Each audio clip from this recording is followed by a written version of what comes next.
friends, welcome to Veg Eats. அடுத்ததான் நம்ம சேனல்ல ரொம்ப சுலபமா செய்யக்கூடிய மோர் குழம்பு எப்படி செய்யறதுன்னு பார்க்கலாம்.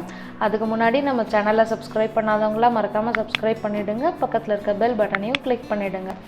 அதுக்கு ஒரு கப்ல 1 ஸ்பூன் பச்சரிசி, 1 ஸ்பூன் துவரம்பருப்பு, 1/2 ஸ்பூன் மிளகு, 1 ஸ்பூன் சீரகம் இது எல்லாத்தையும் ஒண்ணா போட்டு ஒரு மணி நேரம் நல்லா ஊற வச்சு எடுத்துக்கலாம்.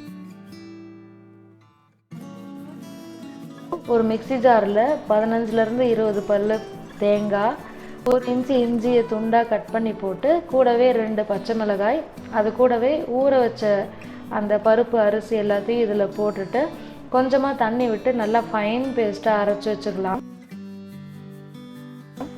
இப்போது 1 கப்பு தயிர் எடுத்து கட்டி இல்லாத நல்லா கலந்து விட்டுட்டு இப்போ அரைச்சி வச்ச அந்த பேஸ்ட்டையும் இதில் போட்டு நல்லா கலந்துடலாம். கூடவே நம்ம அந்த மிக்ஸி ஜார்லேயே கொஞ்சம் தண்ணி விட்டு நல்லா கரைச்சி வச்சுக்கலாம். இது கூடவே தேவையான அளவு உப்பு, ஒரு 1/2 ஸ்பூன் மஞ்சள் தூள் போட்டு நல்லா கலந்து விட்டுக்கலாம். நல்லா தண்ணியாக கலந்து விட்டுக்கணும். இப்போ ஒரு வாணலியில் 1 ஸ்பூன் எண்ணெய் விட்டுட்டு 1/2 ஸ்பூன் கடுகு போட்டு கடுகு நல்லா பொரிஞ்சதும் அது கூட ஒரு பிஞ்சு பெருங்காயம், கொஞ்சமாக கருவேப்பிலை போட்டு ஒரு வதக்கிட்டு நம்ம கரைச்சி வச்சிருக்கிற அந்த மசாலா மோரை இது கூட ஆட் பண்ணிடலாம். ஆட் பண்ணதுமே நம்ம என்ன பண்ணணும்னா கைவிடாமல் இந்த மாதிரி கலந்து விட்டுட்டே இருக்கணும், இல்லைன்னா அடி பிடிச்சிக்கும். ஒரு கட்டத்தில் பார்த்தோம்னா இந்த மோர் குழம்பு கொஞ்சம் லேசாக திக்காக ஆரம்பிக்கும் குழம்பு மாதிரி.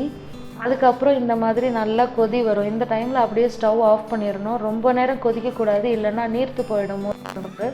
ஸோ ரொம்ப சுலபமாக செய்யக்கூடிய மோர் குழம்பு. இதுக்கு கூட நம்ம மணத்தக்காளி வத்தல், சுண்டைக்காய் வத்தல், வெண்டைக்காய் வத்தல், இல்லை பச்சை வெண்டைக்காவையே வதக்கிட்டு இது கூட ஆட் பண்ணிக்கலாம். கடலைப்பருப்பில் உருண்டை செஞ்சு போட்டுக்கலாம், வடை செஞ்சு போட்டுக்கலாம். நீங்களும் ட்ரை பண்ணி பாருங்கள். இந்த வீடியோ உங்களுக்கு பிடிச்சிருந்ததுன்னா லைக் பண்ணுங்கள். சஜஷன்ஸ் ஏதாவது இருந்ததுன்னா கமெண்ட் பாக்ஸில் போடுங்க. தேங்க்யூ.